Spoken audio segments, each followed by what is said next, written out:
Hi everyone, welcome to today's video. It's been just over a week or just about a week since I released my last video.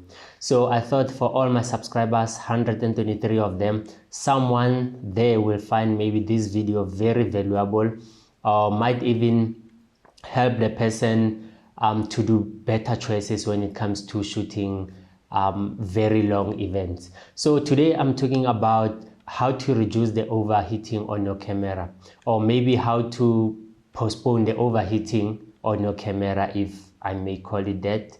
So I'm just going to discuss a couple of things that you should take care of. I mean, even myself, when I was buying the DSLR for filming, I thought it's affordable, especially for the fact that you get better bit rates, you get exchangeable lenses, can pick up any lens that you want from cheap to expensive, get different focal length, get different apertures, especially if you're going to shoot at night, you'll be getting wide apertures relatively cheaper than if you are going to go to an A-grade sign camera. So I'm going to talk about the overheating, how to reduce that. So there's a couple of things that happened in the past. I was shooting Sony before, and I had the old Sonys, the 6500 and the A7R2, and both of them, they had an overheating issue until we get to tip number one. So tip number one to reduce the overheating on your camera.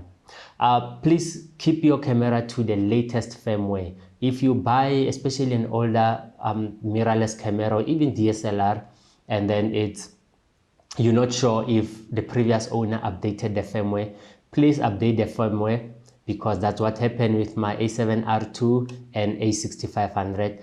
I upgraded the firmware, and then it actually reduced the overheating or maybe postponed the cutoff time. So that's number one. Update your camera firmware. Same as with the X-T4. I've just done mine recently, and I had a video. I will link it somewhere up here. So update that. So number two, in camera, start shooting. I don't want to say correctly, because sometimes there's no wrong way, but choose the right settings. For example, if you know you're going to need high definition 1080p, do not shoot 4K, shoot 1080p. Your camera will work less. Also, if you're not going to need slow motion, like right now I'm just speaking directly into the camera, I am not going to do any slow motion, then I'm putting 24 or 25p, then your camera will work a bit less. And also your bit rate. If you shooting your weddings, I normally shoot my weddings at 100 megabits per second, even though I do feel that I must go to 50, but I need to test it. I mean, in the past, I used to use my Nikon camera, which was about 35 megabits per second, and I never had an issue. So shoot with enough bit rates that you're going to need. Definitely it will help you, because your camera is going to work a lot less. So the next one, let's go to handling, or maybe the location first. So try to shoot in a shady area. If you're shooting events outdoors, try to pick a spot that has a little bit of shade. So meaning, do not expose your camera to the direct sunlight, because it's going to just increase the temperature more and more until the camera overheats. There's this tent that has sort of a transparent window. It's a transparent plastic. Play far from that window if it's closed, because what happens, it sort of magnifies the light. I'm not sure if the term is correct, but I have shot right directly on that window. Not only did my temperature raise quite a lot, but in fact the camera I was using that time started to show that it's overheating, so I had to move it a little bit. So yeah, the shady area, and if you are in a room full of people and the temperature is a bit warm, try to look for a place that is cooler, like maybe where there is an aircon close by. But normally indoors, I haven't really seen the camera the temperature rising that much in a short space of time. So the next one is the handling.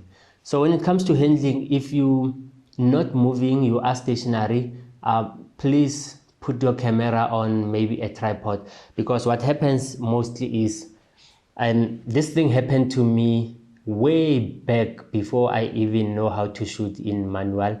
I was using a Nikon D3100 handheld. So your hand is normally here on the battery, and actually that's where it gets hot quite a lot. So try to put it on a tripod and then give the camera body the maximum exposure to wind or to release the heat, because remember, these cameras are not sun cameras, so they don't have a fan inside, and they also don't have much vents for the heat to get out of the body. So it uses every surface of the camera body to get rid of heat. So try not to hold it anywhere. If you are going up and down, try to have maybe a monopod or even a stabilizer like this one. Anything that will make sure that you getting your hands off the camera.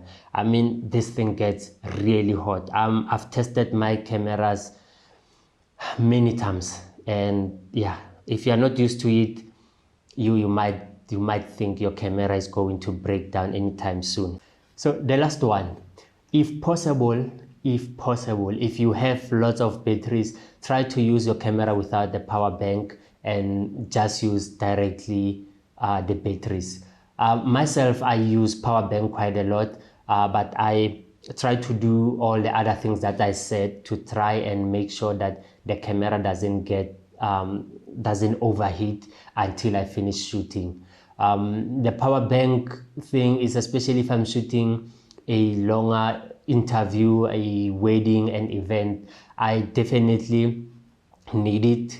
So yeah, it's then the last one is a give and take. So but whenever I can, I actually just shoot with the battery straight, because you can also feel if you're charging your camera, you can feel on the battery side it gets a little bit warm even if you're not using it.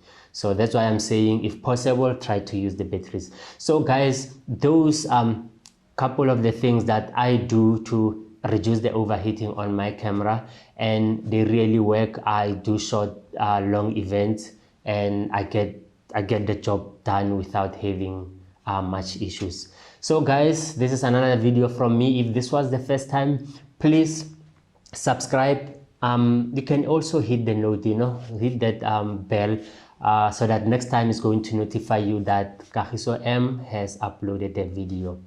Have a fabulous, I don't want to say a weekend. Today this video is Friday, so I don't know when are you going to watch it, but have a blessed life. Cheers.